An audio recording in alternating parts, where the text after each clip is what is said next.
Glória a Deus. Amém.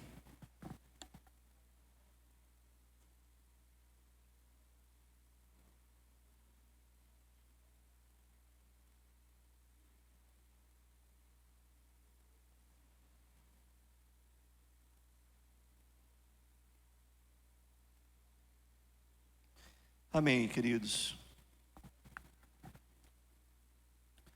Nós estamos em semana de primícias e o nosso tema tem sido isso, de dentro para fora. Estamos caminhando debaixo de um desafio de manifestarmos o reino de Deus de dentro para fora. Amém? Amém? Lucas capítulo 17, versos 20 e 21. Durante esses 3 dias, esse texto ele foi mencionado para nós. O desafio de manifestar o reino de Deus, de dentro para fora. Por quê? Porque essa palavra, ela define isso. Ela diz que, interrogado pelos fariseus sobre quando viria o reino de Deus, os fariseus perguntaram a Jesus: Jesus, quando é que vai vir o reino de Deus? E Jesus responde: não volta. Jesus respondeu: não vem o reino de Deus com visível aparência. É o que está fora ou o que está dentro? Aparência é o que está fora. Nem dirão ei-lo aqui ou lá está, porque o reino de Deus está dentro de vós. Amém? Diga: o reino de Deus está dentro de mim.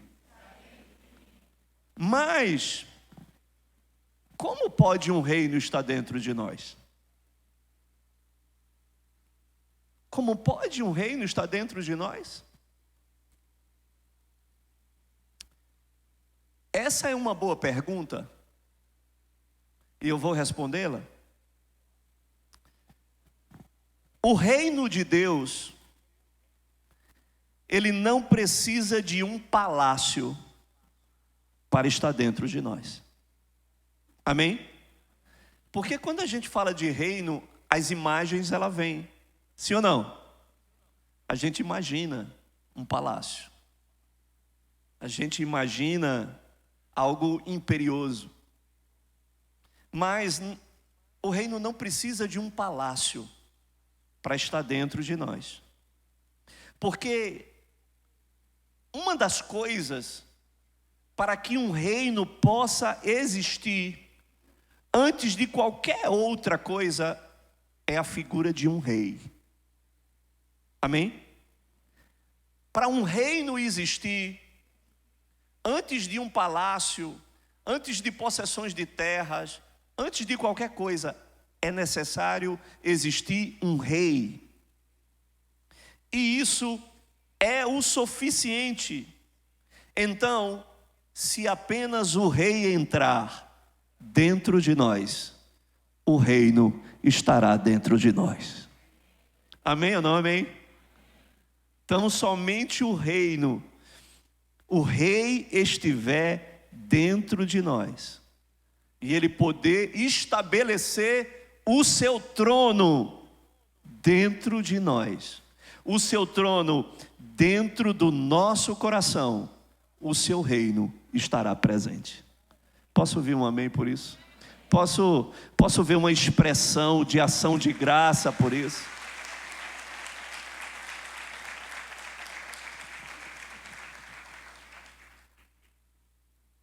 Se o rei estiver dentro de você, o reino estará. Se o trono dele estiver estabelecido dentro de você, o reino estará. Mas nós precisamos entender esse processo de mudança, esse processo de transformação da manifestação desse reino que não é aparente, que não é físico. O Senhor falou isso. Olha, esse reino não é aparente. Esse reino, ele não é físico. E nós precisamos entender, porque nós não podemos ser vencidos pela nossa própria natureza.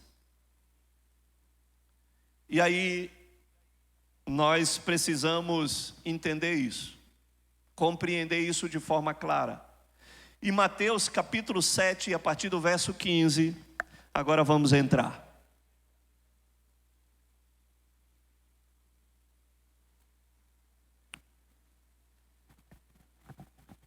Mateus capítulo 7, a partir do verso 15, e agora eu preciso da sua atenção. Veja o que diz essa palavra. Essa palavra, ela diz: acautelai-vos dos falsos profetas, que se vos apresentam disfarçados em ovelhas, mas por dentro são lobos roubadores. Pelos seus frutos os conhecereis. Colhem-se porventura uvas dos espinheiros, ou figos dos abrolhos? Assim, toda árvore boa produz bons frutos, porém a árvore má produz frutos maus. Não pode a árvore boa produzir frutos maus, nem a árvore má produzir frutos bons. Toda árvore que não produz bom fruto, ela é cortada e lançada ao fogo. Assim, pois, pelos seus frutos os conhecereis. Mas aqui não se trata apenas da questão dos falsos profetas, mas fala dos falsos cristãos. Sim ou não? Porque se for existir falso, vai ter falso cristão, vai ter falso discípulo, vai ter falsa ovelha. Sim ou não? Aqui ele fala disso, uma falsa ovelha. Uma ovelha que nos engana. Lucas 6:43 também fala isso de uma forma diferente e completa isso ainda melhor também, porque fala também de algo de dentro. Veja o que é que Marcos diz: não há árvore boa que dê mau fruto, nem tampouco árvore má que dê bom fruto. Porquanto cada árvore é conhecida pelo seu próprio fruto. Porque não se colhem figos de espinheiros, nem de abrolhos se vidimam uvas. O homem bom do bom tesouro do... Na verdade, nós estamos falando do coração. Porque o homem bom do bom tesouro do coração. Lembra ontem o que foi que o apóstolo Isaltino falou? Onde estiver o teu tesouro. Então, o homem bom do bom tesouro do coração tira o bem. E o mal do mau tesouro tira o mal. Porque a boca fala do que está cheio o coração. Então, essa palavra, ela fala que nós precisamos nos acautelar daquilo que é falso ou daquilo que é enganoso, daquilo que só tem a pele. Você está entendendo? A pele fala da aparência, sim ou não? Então, tenha cuidado com aquilo que só tem a pele, que só tem a aparência de ovelha, mas quem tem um lobo dentro dele. Então hoje aqui a gente vai fazer a caça dos lobos. Porque isso aqui não é um covil, é um aprisco.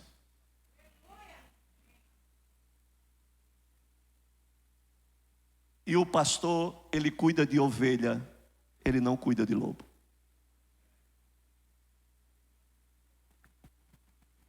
O lobo nunca será ovelha. Não adianta, porque há uma natureza de lobo dentro dele. Sim ou não? Há um instinto de lobo dentro dele. Ei, olha aqui para mim. Você pode até desejar ser ovelha. Você pode até se vestir como ovelha. Você pode até falar como ovelha. Comer como ovelha. Andar como ovelha. Mas tem um lobo dentro de você. Então não tem alternativa.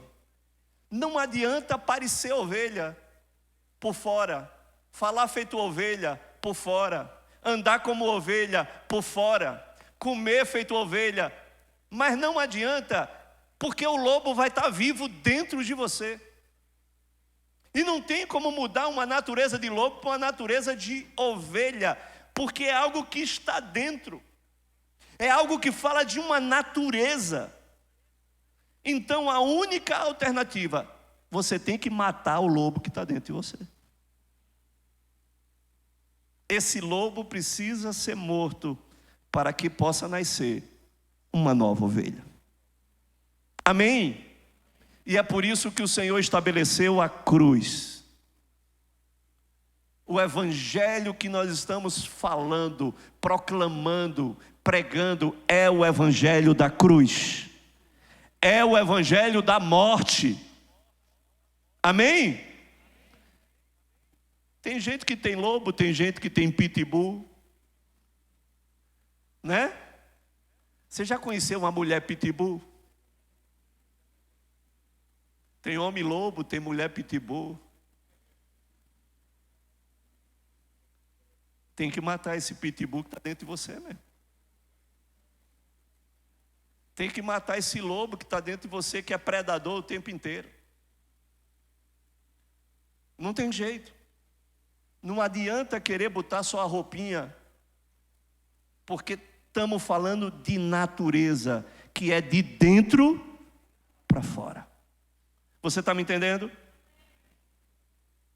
Mas esse texto fala também de uma outra analogia, que é também muito verdadeira, que o Senhor também nos ensina a respeito da árvore e a respeito dos frutos.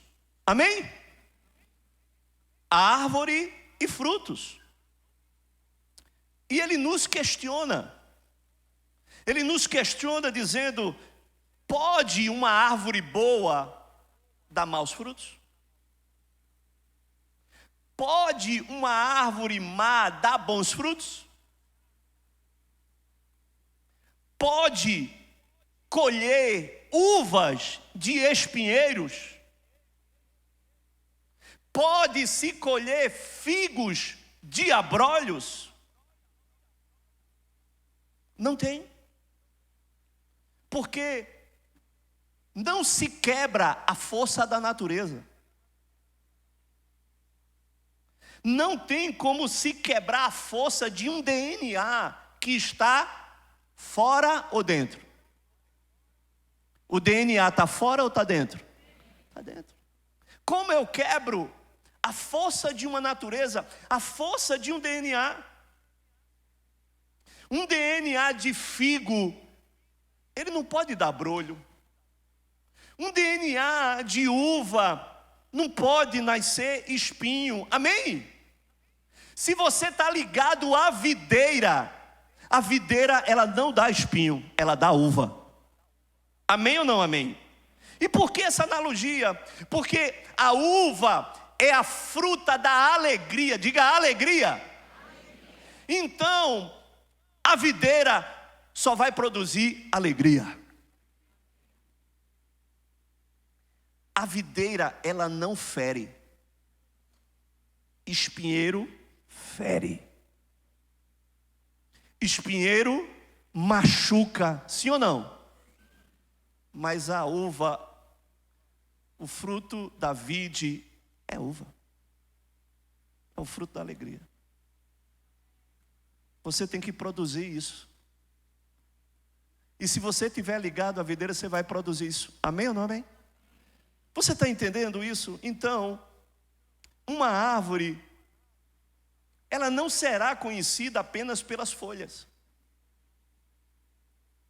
O texto diz, a árvore, ela será conhecida pelo fruto.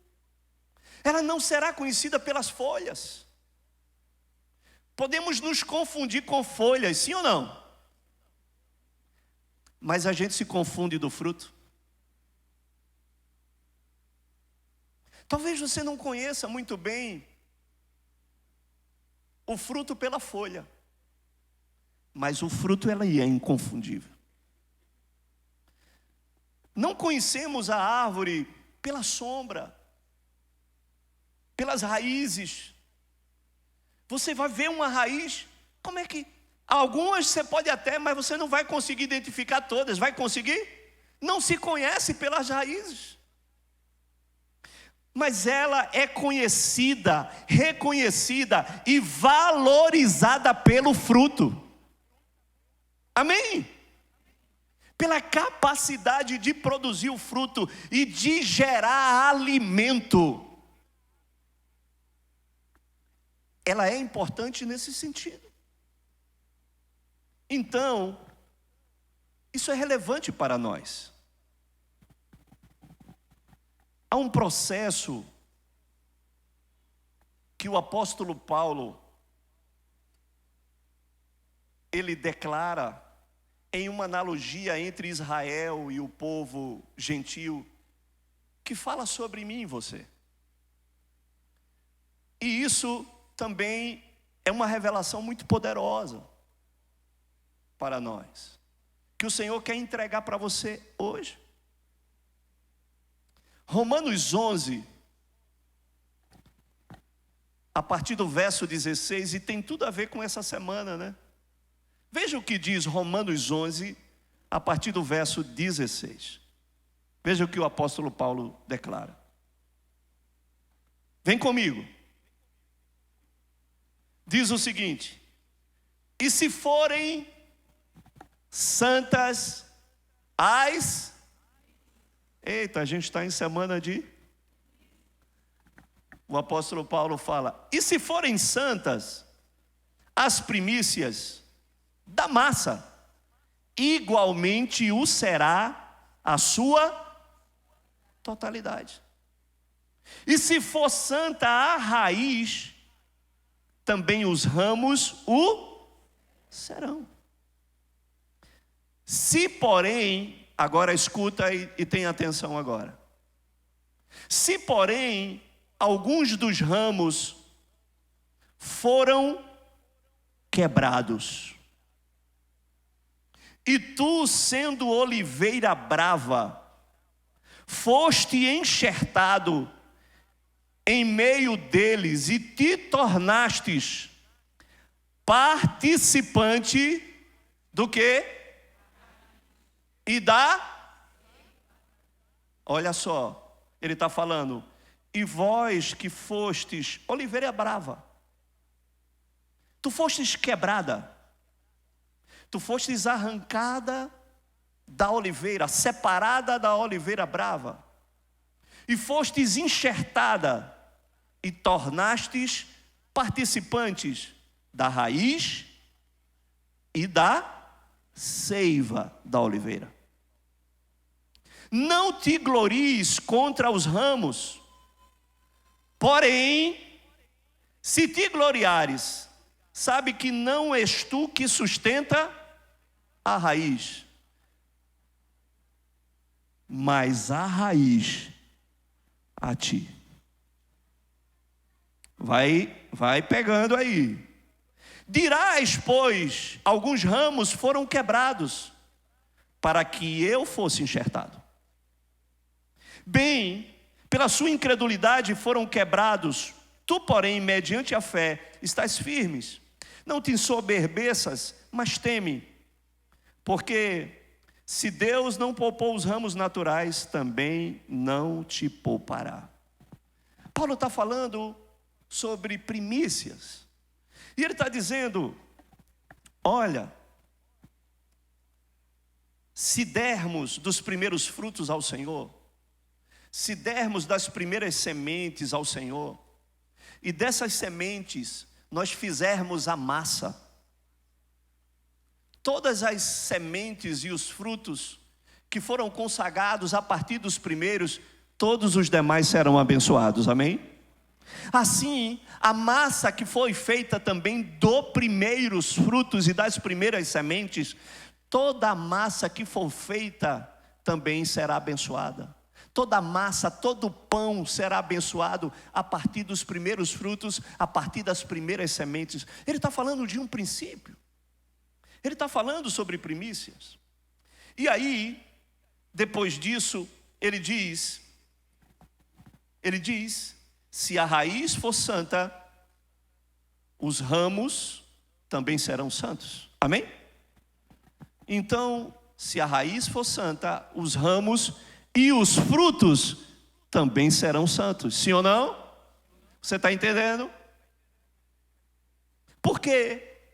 Porque ele está dizendo que nós éramos oliveira braba, fomos enxertados nele, nos tornando participantes da raiz. A raiz fala da natureza, amém? A raiz fala do DNA. E da seiva, a seiva fala do alimento, diga alimento. Nós nos tornamos aquilo que nos alimentamos. Nós somos aquilo que nós comemos. Você já ouviu falar sobre isso? Você está convicto disso? Somos o que nós comemos, somos o que nós nos alimentamos.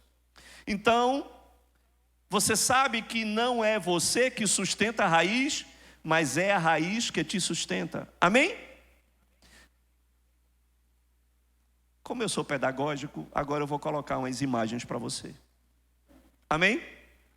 Porque agora você vai entender o processo da enxertia. Porque a gente está falando sobre enxerto. A gente está falando sobre cortar um ramo e pegar esse ramo e enxertar em uma outra muda. Quem já viu um processo de enxertia? Você vai, que não conhece, você vai entender. Coloca aí, Abdala. Isso aí foi um ramo, um galho, que foi cortado. Ele foi cortado. Pense então em um galho. Quando você corta esse galho, você está separando esse galho daquela árvore, daquela muda, e ele foi separado. Ele foi separado do quê? Ele foi separado do tronco, mas ele foi separado também da raiz. Sim ou não? Você cortou aquele galho. Ele foi separado da raiz daquela planta. E agora ele deixou de estar dependendo da raiz, sustentado pela raiz e alimentado pelaquela seiva. Sim ou não? Sim ou não? Prosseguindo. Então você cortou o galho. Cortou ele, o ramo, que precisou ser enxertado. Você desprendeu ele daquela árvore antiga. Tirou ele, separou daquela raiz antiga. Ei, você está capturando aí? Você está recebendo aí a revelação, o entendimento? Separou ele da raiz antiga. E aí, cortou. E depois que você fez isso, pode passar, Abdala. Aí você pegou a muda, a nova muda, a nova árvore. Amém? E o que é que você faz com ela? Você corta ela. você descasca ela. Você tira a parte de fora e começa a mostrar a parte de dentro daquela árvore. E você pega aquele ramo que foi cortado e separado daquela raiz antiga. E pega aquele ramo e depois de descascado a árvore, ela é ferida. Diga, ferida. Ela é descascada. E o que estava dentro fica exposto para o lado de fora. E aí você pega o ramo da antiga árvore e você faz o seguinte. Passa, Abdala. Você descascou a última. Ela é cortada. E aquele ramo que você tirou daquela árvore antiga é inserido naquele corte que foi descascado, que foi colocado a parte de dentro exposta para o lado de fora. E depois você prende aquele ramo que foi colocado dentro e deixa ele preso à nova árvore. Você está entendendo? O que é que esse processo ele indica? Ele indica que esse processo de enxerto é que nós fomos cortados de uma raiz, de uma natureza, de uma oliveira brava, sim ou não? De um fruto que era oriundo de uma raiz má, de uma raiz ruim, de uma raiz que produzia o fruto do pecado. Ei, você está comigo? Ei, você está entendendo? Que se alimentava também de uma seiva também que alimentava o pecado. E aí, você é cortado dessa árvore.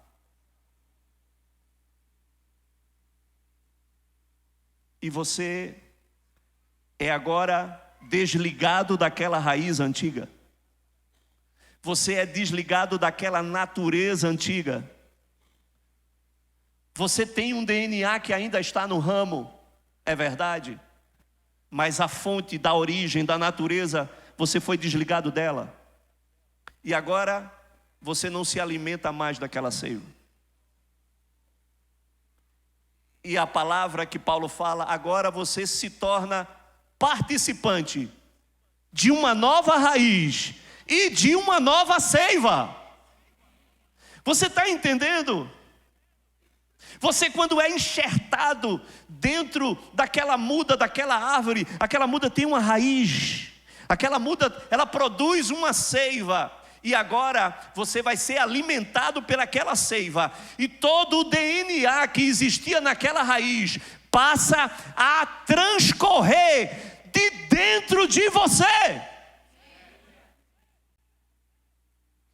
Você passa a adquirir um novo DNA. Você passa a ter agora uma seiva diferente. Você se torna participante de uma nova raiz e de uma nova seiva. Você está ligado a uma nova raiz. Porque é de dentro para fora. É de dentro para fora. Ei, é da raiz para fora. Em que raiz você está ligado? É da raiz para fora. É da seiva. A seiva está dentro ou está fora? A seiva está dentro. É da seiva para fora. Então o fruto depende de onde você está ligado e a que raiz você está ligado. O fruto depende de quem e de que você está se alimentando. Você está entendendo? Porque o que você vai produzir vai depender do que está sendo colocado dentro de você, de dentro para fora. Isso é muito poderoso. Entenda que tudo isso fala de Jesus.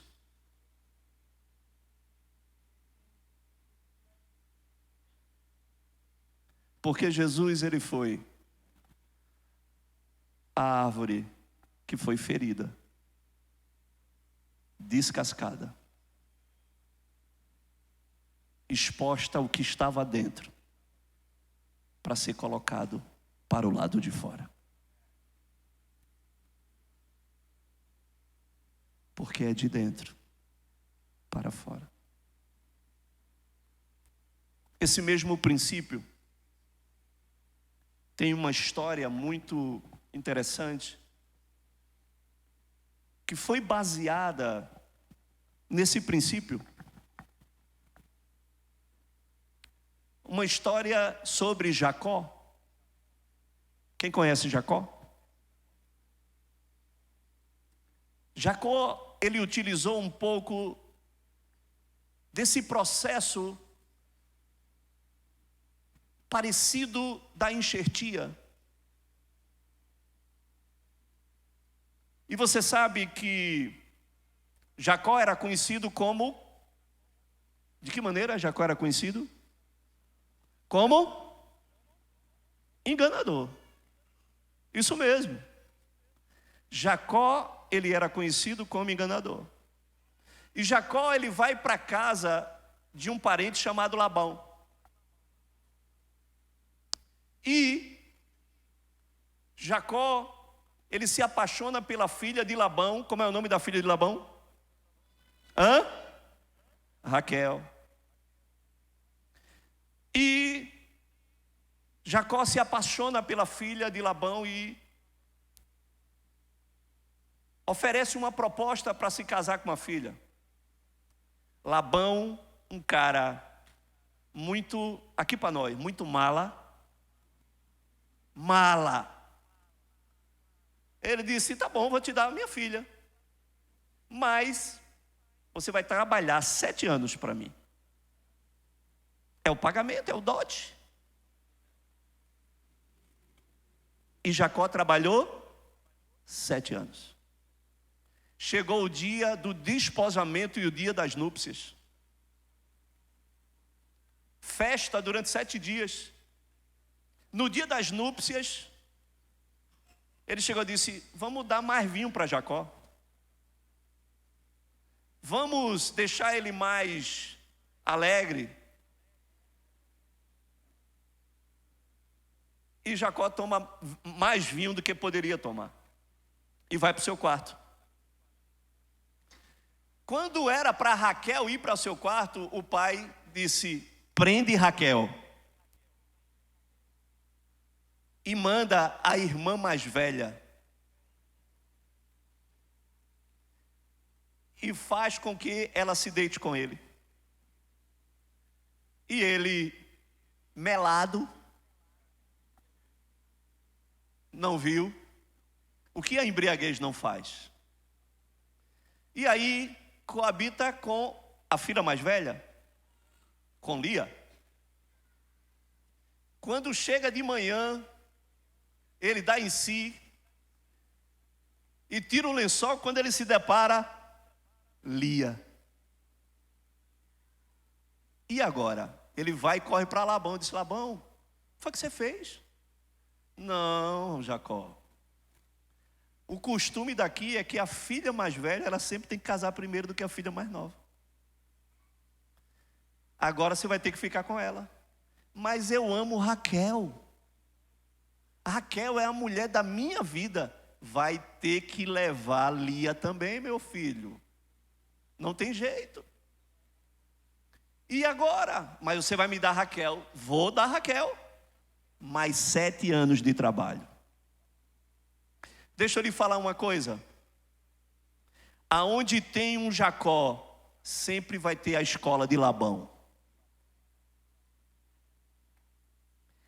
Porque a lei da semeadura, ela é implacável. Aquilo que você semeia, você vai colher. Jacó enganou, então ele foi para a escola do pastor Labão, para aprender como é bom ser enganado. Você está entendendo? E assim, Labão explorava Jacó o tempo inteiro. Ele trabalhou mais 7 anos para ter Raquel e disse que os 7 anos de trabalho como Raquel foi como se fosse um dia. Porque quem trabalha por amor não sente o tempo passar. Amém ou não amém? Quem faz por amor sabe esperar. E o tempo de espera foi como se fosse alguns dias. É o que está escrito. Então, escute, jovem, saiba esperar. Mas depois de tudo isso, chegou um momento que disse, não, eu já tenho que me emancipar de Labão. Eu tenho que seguir com minha família. Eu tenho que seguir com a minha própria história. Eu não posso ficar o tempo inteiro aqui trabalhando para Labão, enriquecendo Labão. Labão prosperou absurdamente, se tornou um homem rico, próspero, e ele reconhecia que a bênção era a bênção de Jacó. E quando Jacó foi chegar para ele, disse, Labão, ó, chegou, deu fim, não dá mais, eu tenho que seguir minha vida, e eu quero te dizer que agora a gente precisa acertar as contas aqui, para que eu possa seguir com a minha família. E Labão chega para Jacó e disse, vou te pagar um salário.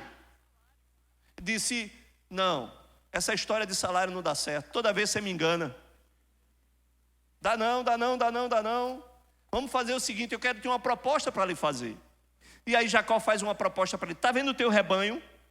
Você tem rebanho de listradas, de malhadas, salpicadas, e tem o rebanho do gado marrom, das ovelhas marrons, né? Daquelas que são de uma cor só. Eu quero fazer um trato aqui contigo. Tudo que for malhado, listrado, salpicado, a partir das crias próximas que virão, elas serão minhas, e as outras serão suas. Está certo assim? E está fechado. E aí, Labão, ele assumiu o acordado, fez o pacto e assumiu o acordado em relação a Jacó. E Gênesis capítulo 30, a partir do verso 37, vem comigo.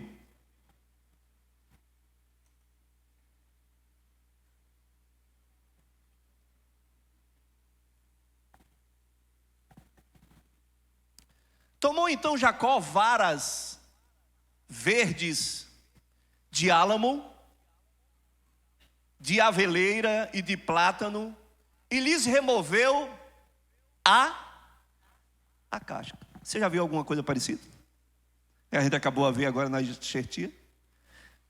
Então, Jacó pegou essas varas, e ele feriu as varas, tirou a casca das varas.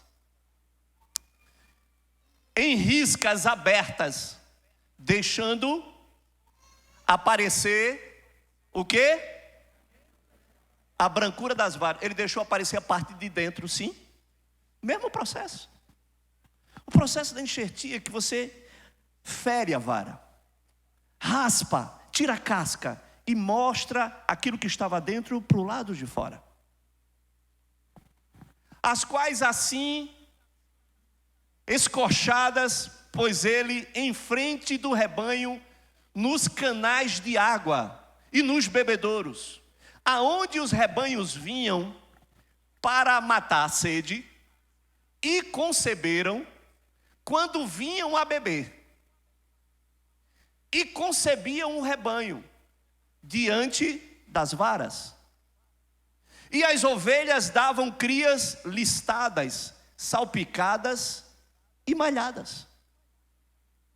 Então separou Jacó os cordeiros e virou o rebanho para o lado dos listados e dos pretos nos rebanhos de Labão, e pôs o seu rebanho à parte, e não o juntou com o rebanho de Labão.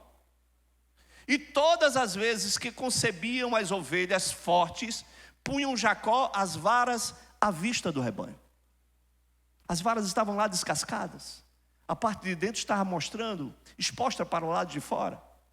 E os rebanhos, eles olhavam para as varas, e quando eles concebiam, eles cruzavam ali. O que acontecia é que a vista do rebanho, dos canais de águas, para concebessem diante das varas. Porém, quando o rebanho era fraco, não as punham. Assim as fracas eram de Labão e as fortes de Jacó. Amém? Mas veja que loucura. O que é que as varas, elas poderiam produzir nas ovelhas quando elas cruzavam umas com as outras?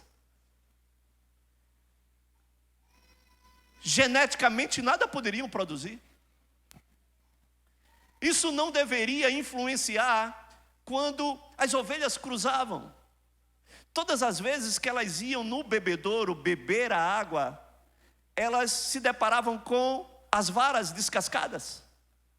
E ali elas cruzavam, e todas as vezes que elas cruzavam, as ovelhas que nasciam eram as ovelhas salpicadas, malhadas e listradas. E eram ovelhas fortes. As que nasciam de uma cor só eram ovelhas fracas. Ele separava essas para ele e as fracas para Labão. E aconteceu que depois de um tempo, o rebanho de Jacó era extremamente numeroso, extremamente forte, e Labão se impressionou com isso. O que eu quero estar falando com você? Eu quero estar falando com você sobre o princípio. Porque o princípio que Labão, que Jacó, ele estabeleceu, foi o mesmo princípio da enxertia.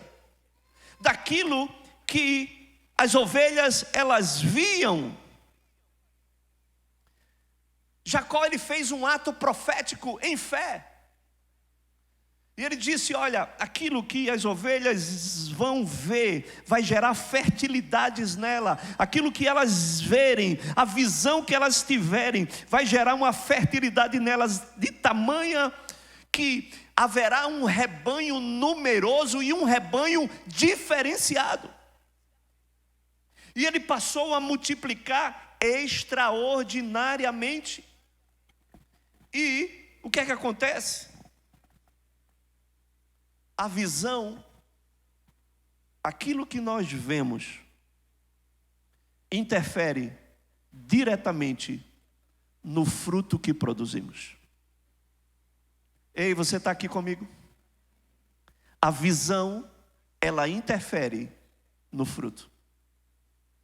Você está lembrado que quando Deus ele faz promessas para Abraão, ele tira Abraão da tenda, ele disse, Abraão, sai daqui da tua tenda, vem aqui para o lado de fora e olha para o céu. O que é que você vê, Abraão? Ele disse, eu estou vendo muitas estrelas. Pois é, assim será a sua. Você pode contar as estrelas, Abraão? Ele disse, não, assim será a sua descendência. Vem aqui e agora olha para a areia. Você está vendo a areia? Abraão disse, estou vendo a areia. Você pode contar a areia? Não, não posso contar. Assim será a sua descendência, próspera e numerosa sobre a terra. De ti farei nações, de ti nascerão reis, de ti nações brotarão diante de ti, e de ti todas as famílias da terra serão abençoadas. Mas Abraão, ele teve que ver. Diga, ver. Ele teve que ver. Se ele não visse, não poderia contemplar. Quando ele estava para entregar a terra, o Senhor chama ele, olha agora para essa terra, Abraão, você está vendo, você tem lugar aqui que os seus olhos não conseguem enxergar, mas toda essa terra eu vou te dar. Ou seja, a visão é importante para aquilo que a gente vai produzir. A visão é importante para o nível de conquista que o Senhor estará nos dando. Você está entendendo? Jacó, ele trouxe uma visão para as ovelhas, porque nós iremos ser impactados pelaquilo que nós vemos. O que se vê define o que você vai produzir. O apóstolo Isaltino falou algo ontem muito poderoso, que tem tudo a ver com essa realidade. Porque ele falou ontem que nós somos transformados de glória em glória, amém? Então a glória que nós enxergamos é a glória que nós seremos transformados.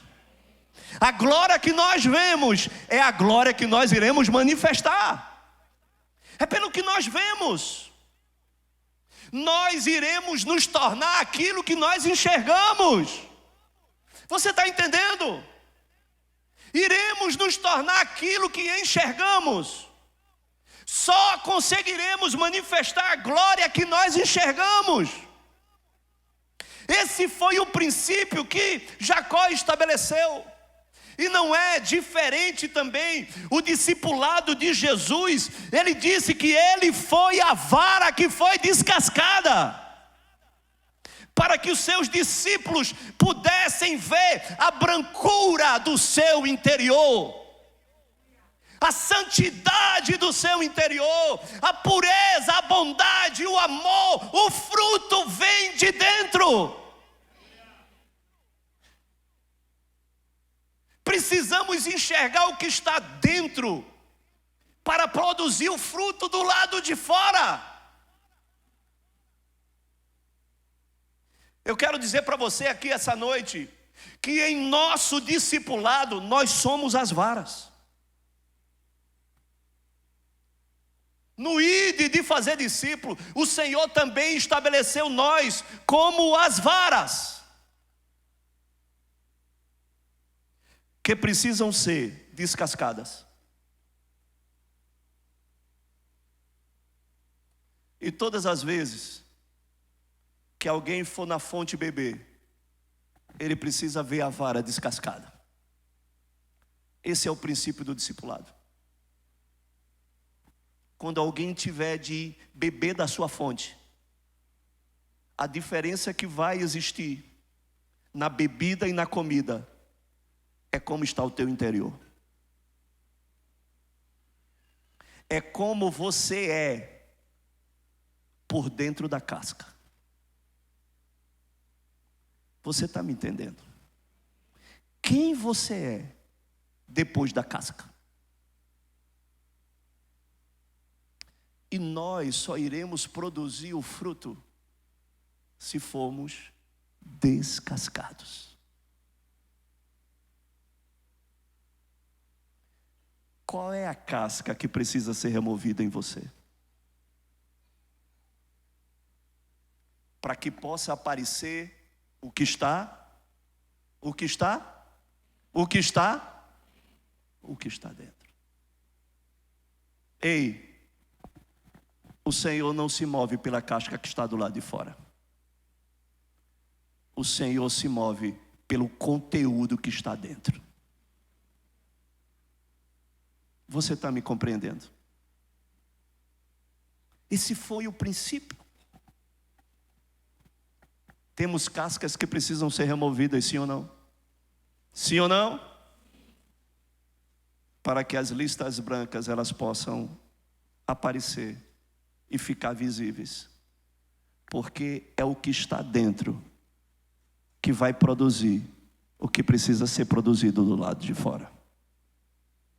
É o que está dentro que vai produzir o fruto para o lado de fora. É de onde você está ligado, é de onde você está enxertado, é que raiz tem te sustentado, é que seiva tem te alimentado. É isso que vai fazer a diferença do fruto, do que produz, do que se multiplica. Porque é pelos frutos que nós seremos conhecidos. É pelos frutos.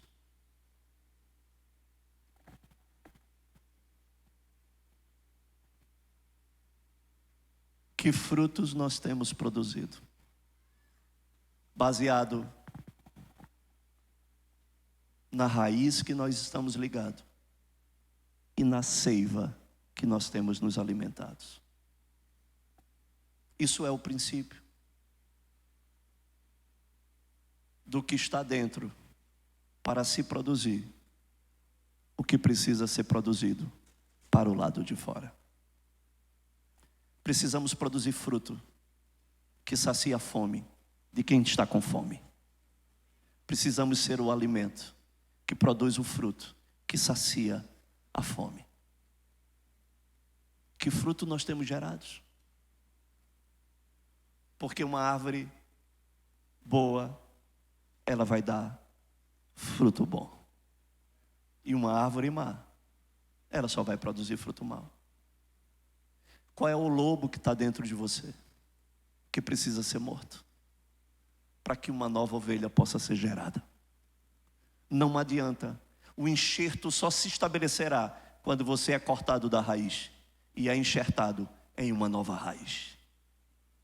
E aí você vai produzir a natureza da nova raiz.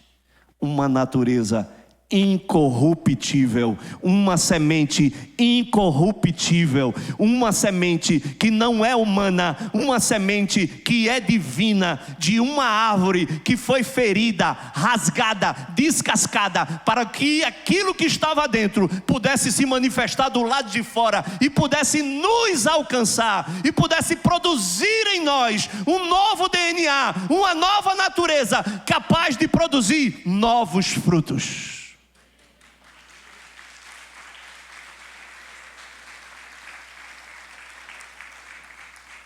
Vamos ficar de pé.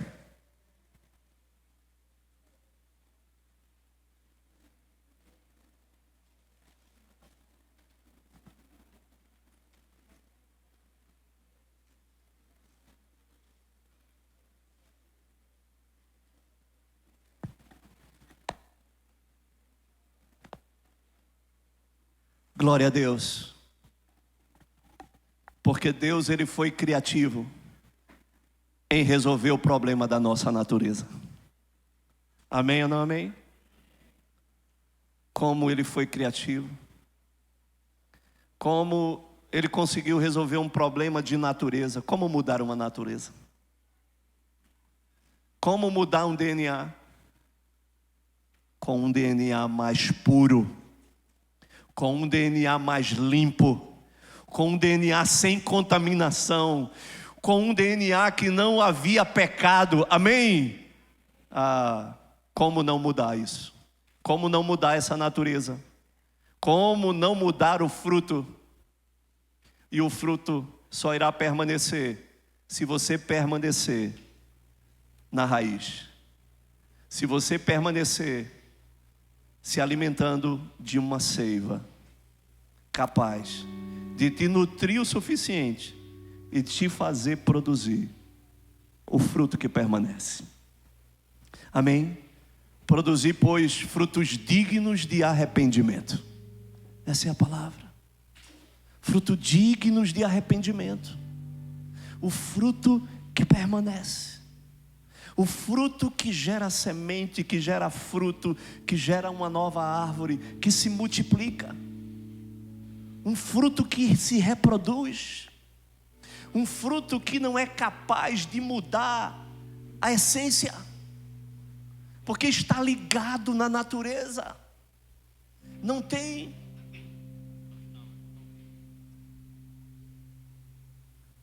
Ter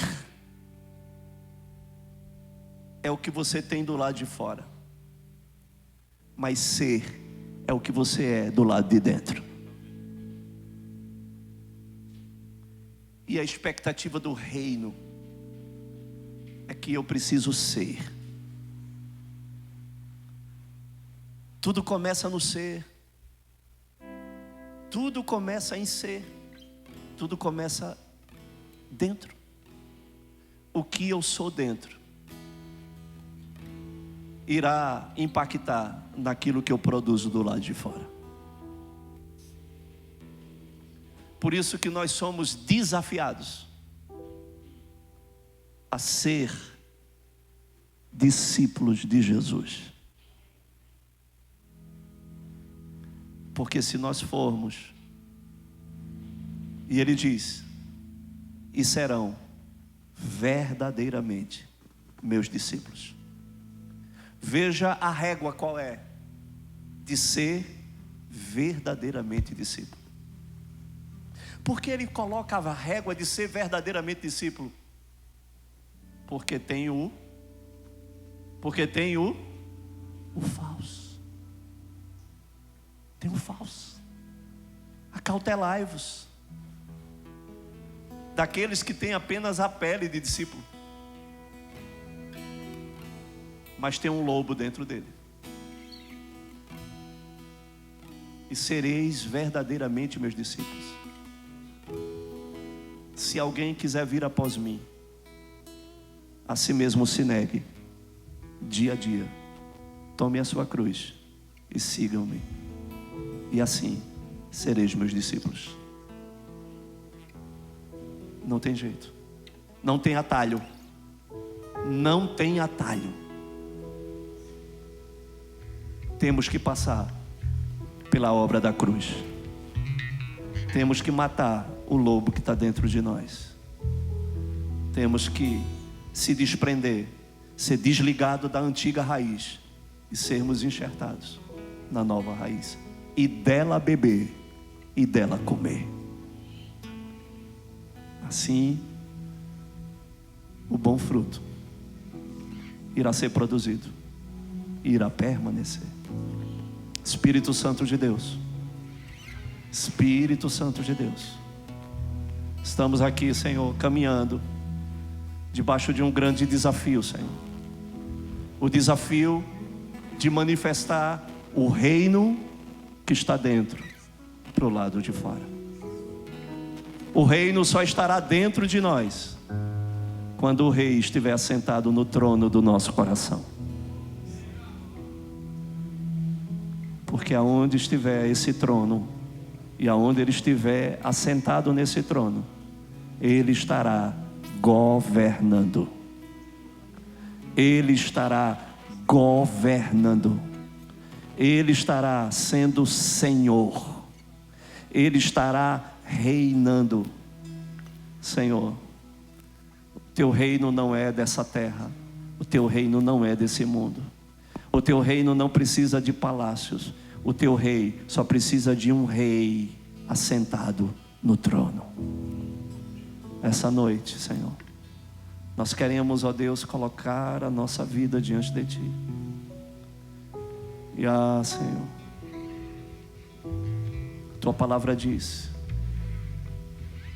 que mesmo uma árvore cortada ao cheiro das águas,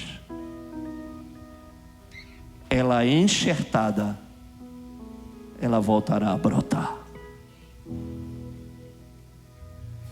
Olha para nós, Senhor Deus, essa noite. Espírito Santo de Deus, olha para nós, Senhor. Contempla, Deus, a nossa realidade. Meu Senhor, chega de produzir maus frutos, Senhor. Chega de não produzir os frutos, Senhor. Chega da esterilidade, Senhor. Chega, Deus, de frutos mirrados, de frutos apodrecidos, de frutos que não vingam, de frutos, ó Deus, que simplesmente, ó Deus, eles são abortados, Pai, porque a raiz ainda é uma raiz, ó Deus, ruim. A seiva, ela está comprometida, Senhor. É porque nós temos nos alimentado de fontes que não deveriam nos alimentar. Ó Deus, o nosso alimento tem comprometido o fruto, Senhor. Meu Pai, essa noite nós queremos nos colocar diante de Ti, Senhor, e se precisarmos ser cortados da raiz que nós estamos, que sejamos, ó Pai, e possamos ser enxertados na videira verdadeira, na oliveira verdadeira, Pai. Meu Senhor, se para isso nós precisarmos ser descascados, que nós sejamos descascados, Pai. Que toda essa crosta, que toda essa casca, que toda essa aparência, ela caia por terra, porque isso é falso, não é verdadeiro. Vem, Espírito Santo de Deus, nós queremos Te permitir, Senhor, arrancar a nossa casca, arrancar a nossa pele,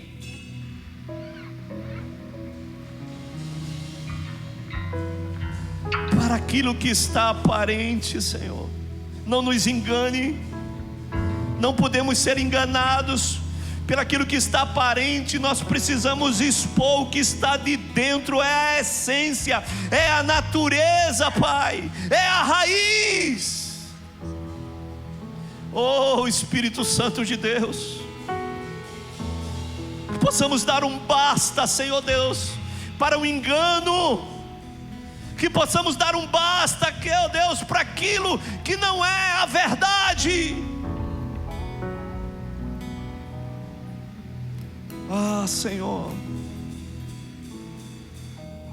que possamos, ó Deus, ser transformados pelaquilo que os nossos olhos contemplam, que possamos gerar transformação pelaquilo que nós, ó Deus, demonstramos daquilo que há de dentro para fora.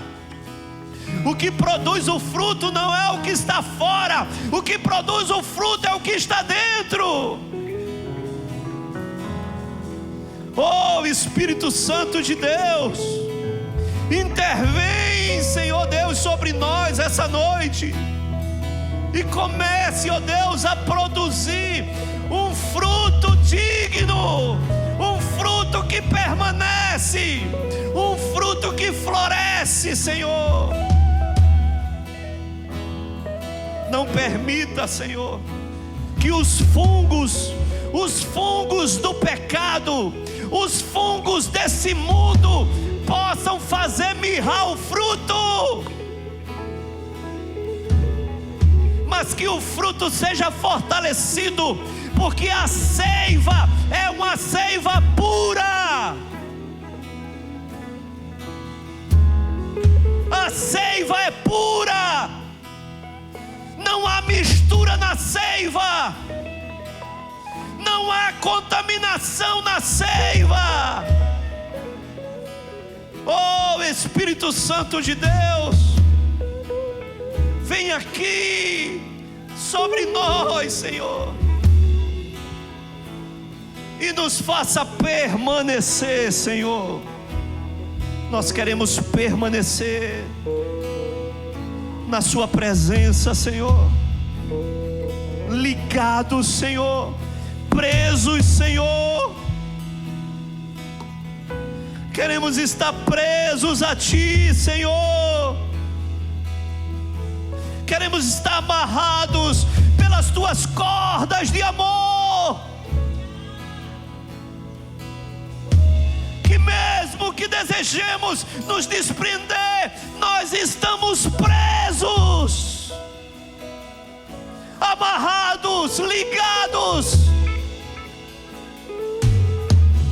e daqui um pouco ninguém mais vai conseguir identificar que nós fomos enxertados, porque nós já fomos inseridos completamente nele. Não haverá diferença, o fruto será apenas um, porque a raiz é apenas uma. Ah, Espírito Santo de Deus, venha na força do seu poder, Senhor, essa noite. Venha nos rasgar, venha nos descascar, venha expor o que está dentro para o lado de fora. Vem, Santo Espírito de Deus, manifesta, Senhor, a glória que nós estamos vendo, aquilo que os nossos olhos contemplam. Nós iremos nos tornar aquilo que nós vemos, nós iremos nos tornar aquilo que nós contemplamos, nós iremos, ó Deus, ser transformados pela glória, e de glória em glória. Então manifesta a Tua glória, para que sejamos, ó Deus, transformados pelaquilo que nós vemos. Queremos Te ver, queremos Te conhecer, Senhor. Queremos, ó Deus, a revelação do Cristo. Queremos conhecê-lo, queremos vê-lo. Ajuda-nos a vê-lo, Ajuda-nos, Senhor. Todas as vezes que dele fomos beber, possamos vê-lo, possamos contemplá-lo. Oh, Espírito Santo, Espírito Santo de Deus,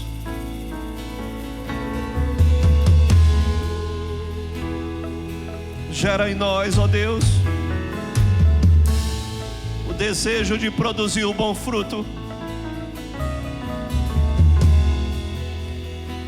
o fruto do Teu Espírito, o fruto do Teu Espírito, porque o Senhor nos presenteou, Deus, com a divina semente. O Senhor colocou em nós a divina semente, uma semente que não sofreu corrupção ou pecado. O Senhor nos pôs nele.